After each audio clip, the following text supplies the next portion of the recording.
नमस्कार। अंतर्राष्ट्रीय खबरों के हमारे इस खास कार्यक्रम में आपका स्वागत है। मैं हूं चंद्रशेखर जोशी। इस कार्यक्रम में हम आपको इस वक्त की बड़ी अंतर्राष्ट्रीय खबरें बताते हैं, साथ ही दो बड़ी खबरों पर अपने विशेषज्ञ मेहमान के साथ चर्चा भी करते हैं।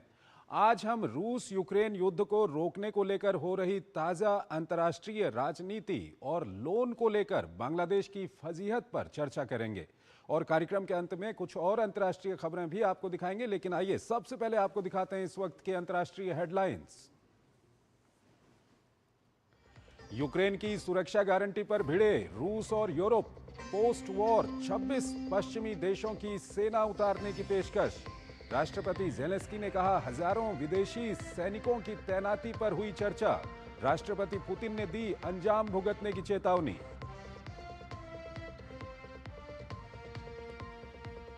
आईडीएफ का हमास के बुनियादी ढांचे को ध्वस्त करने का दावा। एक ऊंची इमारत में था स्थापित। पूरे गाजा के नियंत्रण अभियान से पहले कहा 40% हिस्से पर है कब्जा। हमास ने जारी किया 2 बंधकों का वीडियो। अमेरिका और वेनेजुएला के बीच तनाव चरम पर। वेनेजुएला ने अमेरिकी युद्धपोत के ऊपर से उड़ाया F-16 लड़ाकू विमान। अमेरिका ने बताया उकसावे की कार्रवाई। कहा, ताकत दिखाने की न करें कोशिश, होगा बुरा। थाईलैंड में थमा सियासी संकट। अनुतिन चार्नविराकुल बने देश के नए प्रधानमंत्री। कंबोडिया से संघर्ष से संबंधित विवाद पर चली गई थी पिछले पीएम की कुर्सी। देश छोड़कर भागे पूर्व पीएम थाकसिन। संयुक्त राष्ट्र की जांच रिपोर्ट में खुलासा। कहा, सूडान में अर्धसैनिक बल आरएसएफ ने किए मानवता के विरुद्ध असंख्य अपराध। वहीं डीआर कांगो में सभी पक्षों के खिलाफ युद्ध अपराध के सबूत।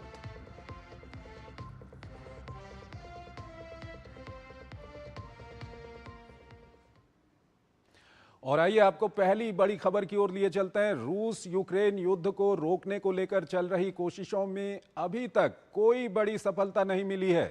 एक तरफ यूक्रेन को सुरक्षा गारंटी के नाम पर अब रूस और यूरोप आमने सामने आ गए हैं, तो वहीं रूसी राष्ट्रपति व्लादिमीर पुतिन के तेवर भी नरम पड़ते नहीं दिख रहे। दूसरी ओर अमेरिका ने एक बार फिर साफ कर दिया है कि अगर पुतिन नहीं माने तो रूस पर और प्रतिबंध लगाए जा सकते हैं। आइए आपको इससे जुड़ी एक रिपोर्ट दिखाते हैं और फिर उस पर अपने विशेषज्ञ मेहमान के साथ चर्चा करेंगे।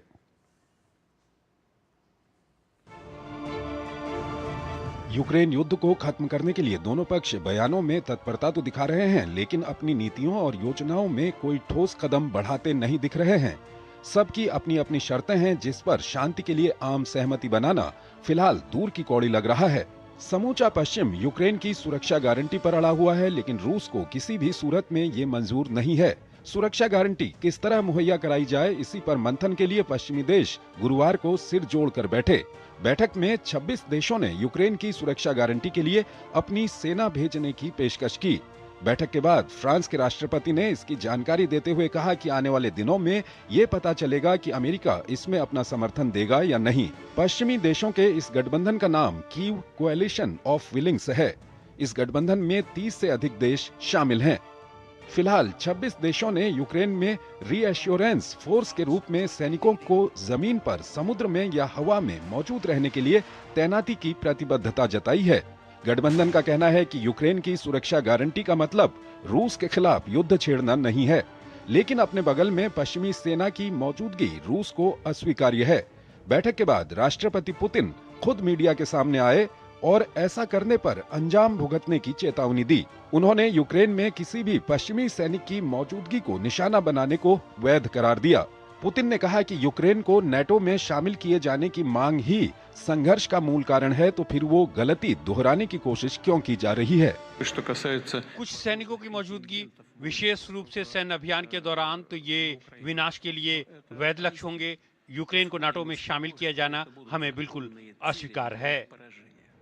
पुतिन ने फिर दोहराया कि वो यूक्रेन के साथ बातचीत के लिए तैयार हैं। उन्होंने ज़ेलेंस्की के साथ वार्ता के लिए मॉस्को को सबसे अच्छी उपयुक्त जगह बताया। नेटो सदस्यता का विरोध करने वाले पुतिन को यूक्रेन के ईयू में शामिल होने पर कोई आपत्ति नहीं है। हालांकि मॉस्को के प्रस्ताव को यूक्रेन पहले ही खारिज कर चुका है। उधर पुतिन की चेतावनियों से इतर राष्ट्रपति जेलेंस्की ने नाटो के प्रमुख के साथ हुई सार्थक बातचीत के बाद यूक्रेन की सुरक्षा गारंटी के काम को गति देने की जरूरत पर बल दिया है। वहीं भारत ने एक बार फिर बातचीत और कूटनीति के जरिए यूक्रेन संघर्ष का समाधान निकालने पर जोर दिया है। संयुक्त राष्ट्र महासभा में भारत के स्थायी प्रतिनिधि पी हरीश ने कहा, यूक्रेन में निर्दोषों की मौत अस्वीकार्य है, संघर्ष का अंत सभी के हित में है। और इस खबर पर ज्यादा बात करने के लिए हमारे साथ जुड़ रहे हैं पिनाक रंजन चक्रवर्ती, फॉर्मर सीनियर डिप्लोमेट हैं, विदेशी मामलों के जानकार हैं, उनसे हम बातचीत करेंगे। पिनाक रंजन जी, बहुत बहुत स्वागत है आपका हमारे इस कार्यक्रम में। पिनाक रंजन जी, पहला सवाल यही है कि सुरक्षा गारंटी का जो दांव था वो कहीं न कहीं अमेरिका ने यूरोप के ऊपर डाल दिया, लेकिन इसको लेकर के अब यूरोप और रूस एक दूसरे के आमने सामने आ गए हैं, क्या कुछ कहेंगे आप? देखिए, सुरक्षा गारंटी का जो जो जो कदम ट्रंप साहब ने कहा था, फिर यूरोप ने भी कहा था, तो वो एक मतलब एक इम्पोर्टेंट सॉर्ट ऑफ पॉइंट है जो भी हम लोग ये जो पीस इनिशिएटिव्स वगैरह हो रही हैं, क्योंकि अब मुझे तो लगता है कि ये पहले तो जेलेंस्की मानने को तैयार नहीं थे, अब वो मान गए हैं कि सुरक्षा गारंटी से वो आगे बढ़ सकते हैं। पर वो अब विवाद इस पे है कि प्रेसिडेंट पुतिन ने कहा कि हम यूरोपियन ट्रूप्स एक्सेप्ट नहीं करेंगे, जो पीस कीपिंग ट्रूप्स है, जिसको हम पीस कीपिंग ट्रूप्स, तो क्योंकि वो कहेंगे कि ये तो फिर वो नेटो वाले सोल्जर्स ही हमारे यहाँ आ जाएंगे। तो मुझे लगता है कि ये जो नेटो के साथ जो भी लिंकेजेस हैं वो मॉस्को को एकदम मंजूर नहीं हो, और उधर से यूक्रेन भी कहेगा कि नहीं नहीं, हम इन्हीं पे भरोसा करना चाहते हैं। अब देखिए, मैं थोड़ा सा फैक्चुअल चीज बता रहा हूँ कि देखिए, जितने भी कई कॉन्फ्लिक्ट जोन्स हैं दुनिया में, जहाँ पे यूएन पीस कीपिंग ट्रूप्स बहुत सारे हैं, इंडिया से भी हैं और कई और देशों से भी हैं, तो मुझे लगता है कि यूरोपियन ट्रूप्स वहां जाना वो मॉस्को को एकदम मंजूर नहीं होगा। तो मुझे लगता है यूरोप को अपने मतलब जो कॉन्टिनेंट है उससे बाहर देखना चाहिए, किसी और देश के मतलब लाइन। तो विकल्प क्या हो सकता है और कौन इसको आगे रखेगा वहां पर? क्योंकि ट्रंप साहब ने तो बोल दिया कि यूरोप आपस में चर्चा करे किस तरह की सुरक्षा गारंटी दे सकता है।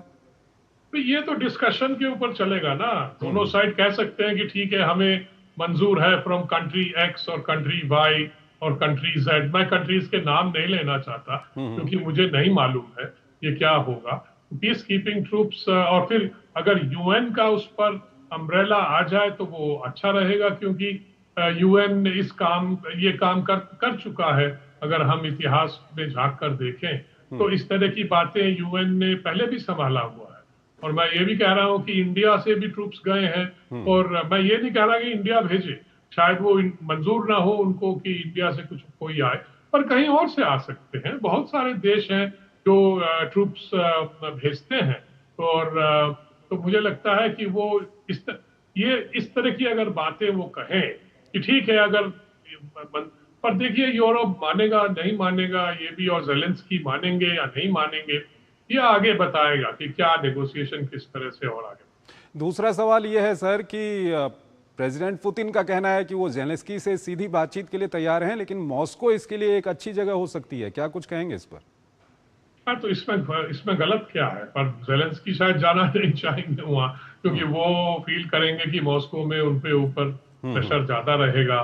शायद ये अगर फील हो तो वो कहीं और कर लें, न्यूट्रल जगह कर लें, कहीं भी कर सकते हैं, ऐसी बात नहीं है। तो ये सब ओपनिंग पोजीशंस हैं, ये चेंज भी हो सकती है, पर डिपेंड करता है कि वो लिंकेज जो बनाया है ना कि नेटो ट्रूप्स हमारे यहाँ नहीं आएंगे, तो अगर यूरोप मान जाए तो शायद मिस्टर पुतिन मान जाए कि चलो मॉस्को में नहीं, कहीं और कर लेते हैं बात।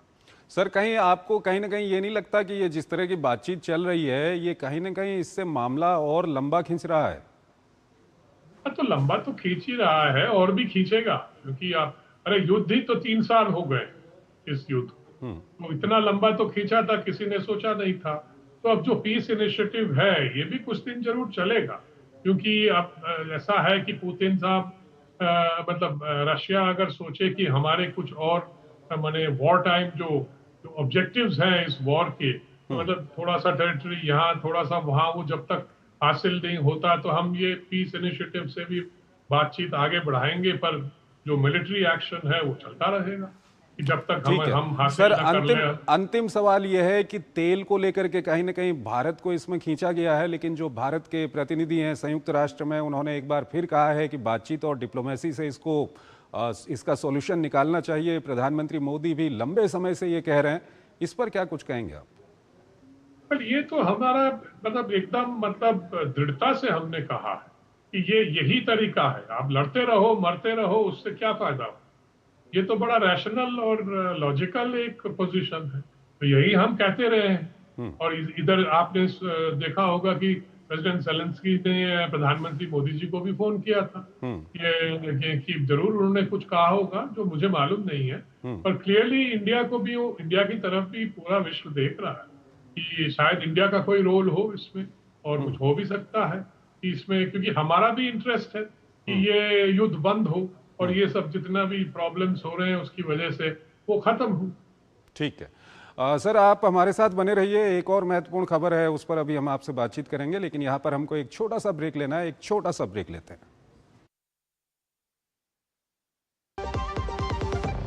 जिन्होंने यूज किया है वो जानते हैं असली हींग का स्वाद।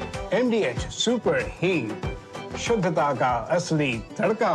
MDH। जल्दी टिफिन पैक करो। राजू, मोबाइल छोड़ो। अरे दीदी, वो बैंक का नंबर चाहिए, रिफंड ही नहीं आया है। मिल गया। अब भी कॉल करता हूँ दीदी। बिना नंबर जांचे अक्सर जालसाज बैंक की नकली वेबसाइट और फर्जी नंबर से पैसों की धोखाधड़ी करते हैं। तो फिर सही नंबर? बैंक की ऑफिशियल वेबसाइट या तो कार्ड पर। आपने तो बचा लिया दीदी। काम से नहीं। RBI कहता है, सही वित्तीय बर्ताव करे आपका बचाव। इस घर में अंडे देने से हमें कोई नहीं रोक सकता। मैं रोक सकता हूँ। तुम्हें पता नहीं, हमें एडिस मच्छर जो फैलाते हैं डेंगू और चिकनगुनिया। मास्टर जी ने स्कूल में डेंगू मच्छर से बचने की सारी जानकारी दी है। अच्छा बच्चों, हमें चैलेंज जगह तो जरूर मिलेगी। नहीं मिलेगी, नहीं मिलेगी। यहाँ तो पूरे इंतजाम है। डेंगू की रोकथाम के लिए कूलरों के पानी को हर हफ्ते बदलें। बाल्टी और टंकियों को अच्छी तरह से ढककर रखें। पूरी आस्तीन के कपड़े पहनें। मच्छर भगाने वाली क्रीम, कॉइल और अगरबत्ती का इस्तेमाल करें। डेंगू से लड़े मतलब डेंगू से बचे। गोल्डी छोले मसाले, जहाँ जाए रिश्ते बनाए। गोल्डी लाए हैं फ्रेश लॉक टेक्नोलॉजी, जो रखे मसालों को हर समय फ्रेश। जब धरती चीर कर निकलता है लोहे का पत्थर और मिलता है मोंगिया के जोश से, फिर तपता है, पिघलता है और बनता है फौलाद। अब होता है सरिया सारी खूबियों के साथ। मोंगिया स्टील, मजबूत देश का मजबूत सरिया। पता है, कल जो है मेरे घर पर NSO के अधिकारी आए थे। मैंने तो उन्हें सारी सही जानकारी दे दी। हाँ, मेरे घर पे भी आए थे। अच्छा? तो मैंने भी उनको सारी जानकारी दी। ये NSO क्या है और क्या जानकारी दी आप लोगों ने उन्हें? अरे NSO यानी नेशनल स्टैटिस्टिक्स ऑफिस, जो इस समय पूरे देश में हाउस होल्ड हेल्थ एक्सपेंडिचर सर्वे कर रहा है, जिसके अंतर्गत पूछा जा रहा है कि पिछले 1 साल में किस तरीके की बीमारियां हुई हैं, कितना खर्चा आया है और बीमा का फायदा हुआ या नहीं। और अगर किसी घर में महिला माँ बनी है, कोई टीकाकरण की गई जाँचें और डिलीवरी किसके द्वारा हुई, कहाँ हुई, और सबसे जरूरी बात, माँ और बच्चा सुरक्षित है या नहीं। और ऐसी स्वास्थ्य संबंधी जानकारियां इकट्ठी की जाती हैं और हमसे साझा की गई जानकारी के द्वारा सरकार ये तय करती है कि आने वाले समय में स्वास्थ्य संबंधी नीतियां कैसी हों, सुविधाएं बेहतर कैसे बने। और सबसे महत्वपूर्ण बात, ये सारी जानकारी 100% गोपनीय रखी जाती है। हमने तो अपनी जिम्मेदारियां निभा दी, अब बारी है आपकी। अब आया असली स्वाद। अब आया स्वाद। जब स्वाद के पड़े हो लाले, तो MDH का चंकी चाट मसाला डालें। MDH का चंकी चाट मसाला। MDH।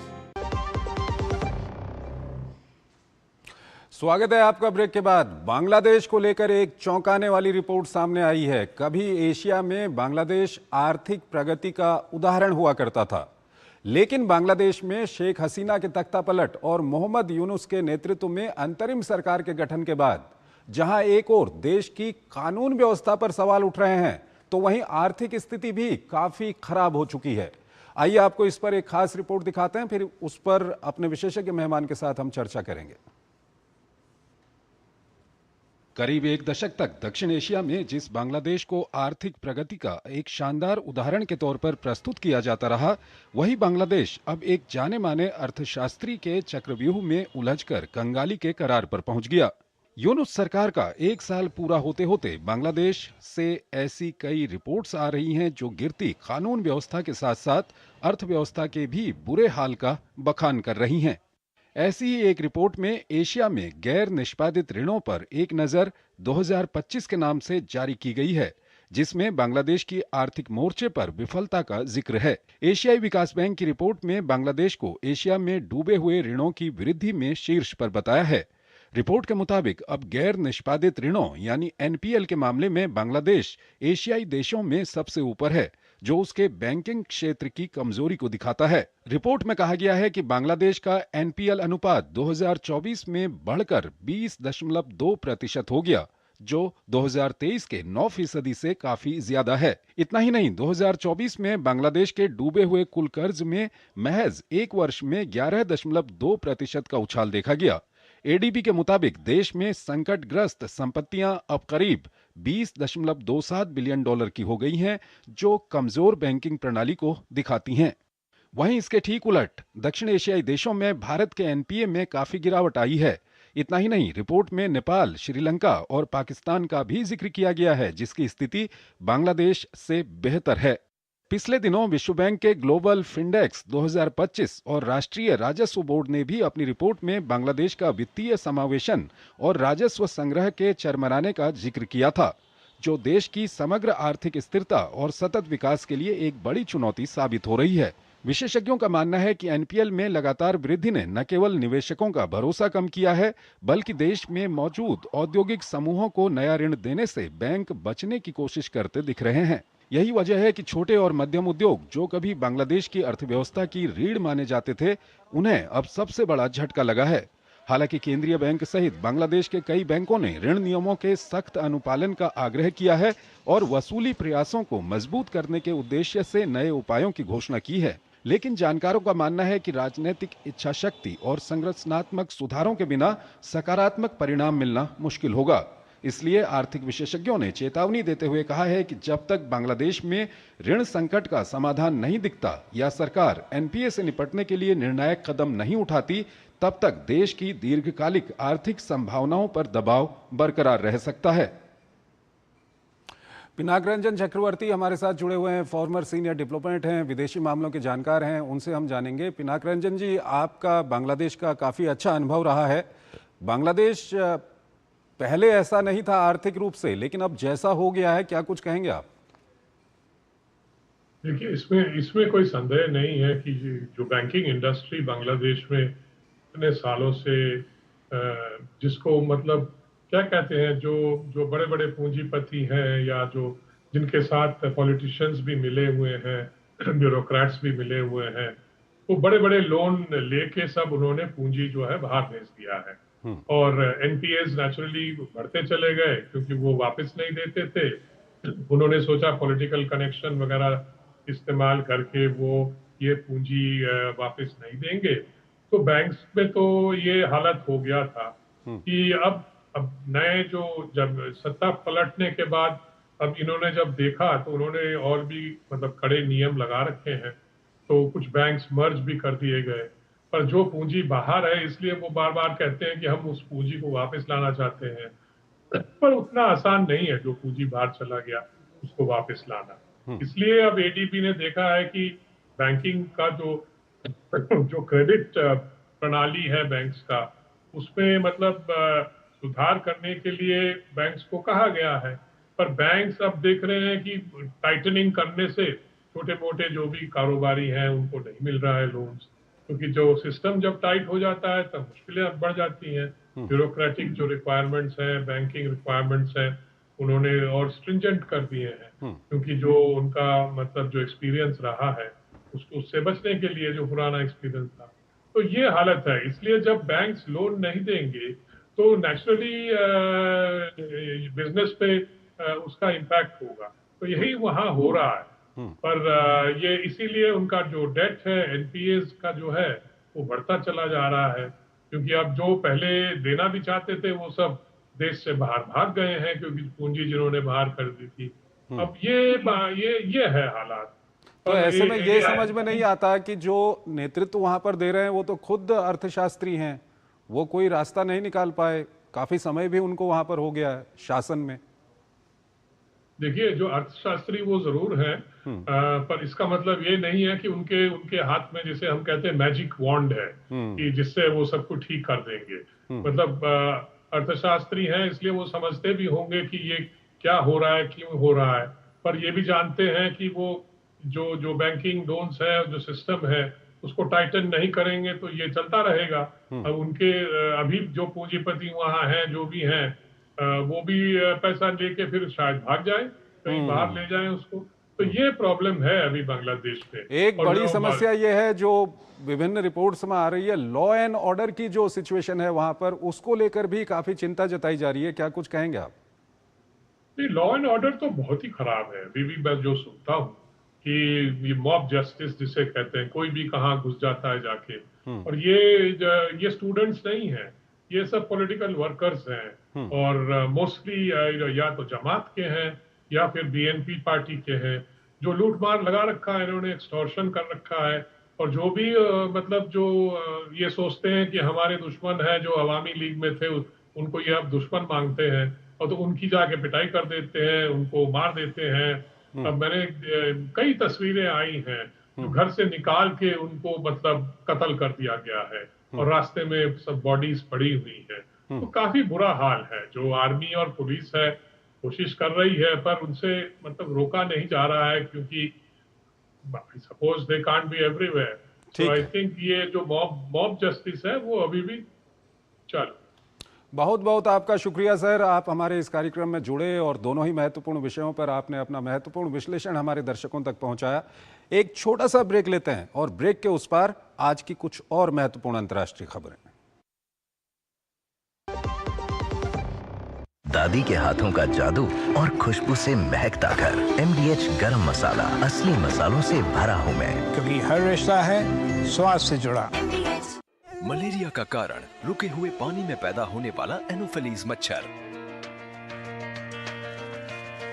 आसपास पानी का जमाव नहीं तो मच्छर और मलेरिया भी नहीं। सिर दर्द, बदन दर्द, बुखार आदि लक्षण नजर आने पर स्वास्थ्य कर्मी से संपर्क करें। गर्भवती महिलाओं और बच्चों के लिए विशेष सावधानी जरूरी है। इलाज में देरी से मलेरिया जानलेवा भी हो सकता है। सरकारी अस्पतालों में मलेरिया की जांच व इलाज मुफ्त है। दादू, ये प्रीमियम क्या होता है? बेटा, प्रीमियम मतलब समझ लो पेट्रोल। जब तक कार में पेट्रोल है तब तक कार चलेगी, पेट्रोल खत्म कार स्टॉप। पर पापा, इस बार पेट्रोल खत्म होने पर भी कार चलती रहेगी। वो कैसे? LIC के जीवन लाभ में प्रीमियम पेमेंट हो जाए स्टॉप, पर पॉलिसी के फायदे चलते रहते हैं। मतलब अब लाइफ की गाड़ी चलेगी नॉन स्टॉप। LIC हर पल आपके साथ। गोल्डी छोले मसाले, जहाँ जाएं रिश्ते बनाए। गोल्डी लाए हैं फ्रेश लॉक टेक्नोलॉजी, जो रखे मसालों को हर समय फ्रेश। मेरी पसंद, मेरी पसंद, मेरी पसंद, मेरी पसंद, हमारी पसंद, हम सबकी पसंद। मजबूत देश का मजबूत सरिया हो गया स्टील। सोच रहा हूँ टर्म लाइफ इंश्योरेंस ले लूं, ताकि मेरे बाद फैमिली को पैसों की कमी ना हो। सुन, तू भी ले ले। अबे जल्दी क्या है, बाद में देख लेंगे। आराम से आराम से आराम से। अपने कुणाल को हार्ट अटैक आ गया यार।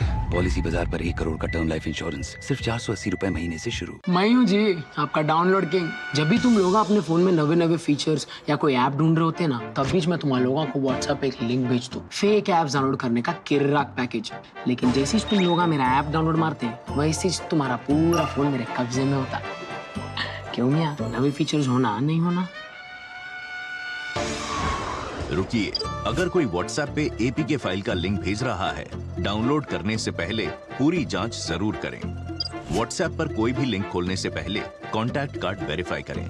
फेक ऐप्स को रिपोर्ट करो cybercrime.gov.in पर। स्कैम से बचो, सेफ रहो। MDH की देगी मीरज, देगी मिर्च का तड़का, अंग अंग फड़का। MDH की देगी मिर्च। स्वागत है आपका। ब्रेक के बाद अंतर्राष्ट्रीय खबरों के हमारे इस कार्यक्रम को हम यहीं पर समाप्त करते हैं, लेकिन जाते जाते आपको छोड़ जाते हैं आज की कुछ और महत्वपूर्ण अंतर्राष्ट्रीय खबरों के साथ। आप इन खबरों को देखिए और हमारी पूरी टीम को इजाजत दीजिए। नमस्कार।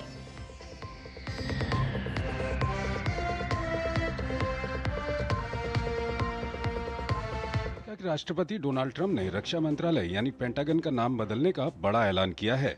ट्रंप का कहना है कि अब ये केवल डिपार्टमेंट ऑफ डिफेंस नहीं बल्कि डिपार्टमेंट ऑफ वॉर यानी युद्ध विभाग नाम से जाना जाएगा। इसके लिए वो एक एग्जीक्यूटिव ऑर्डर पर हस्ताक्षर करने जा रहे हैं। इस आदेश के बाद मौजूदा रक्षा मंत्री पीट हेगसेथ को भी आधिकारिक तौर पर सेक्रेटरी ऑफ वॉर कहा जाएगा।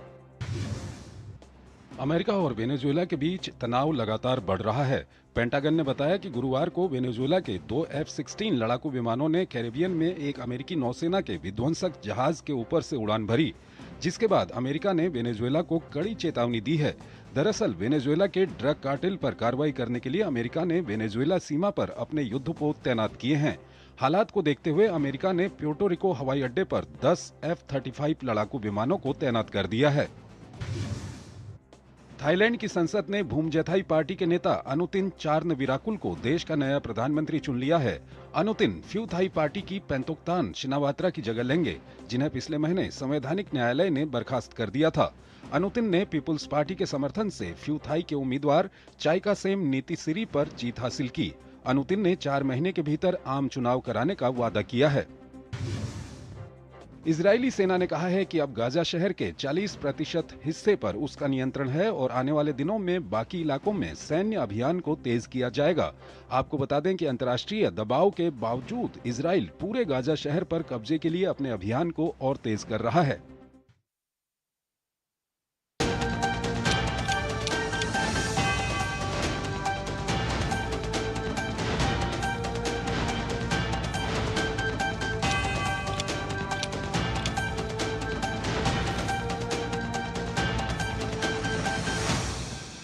खबर दुनिया की के प्रायोजक थे देगी मिर्च का तड़का, अंग अंग फड़का, MDH की देगी मिर्च।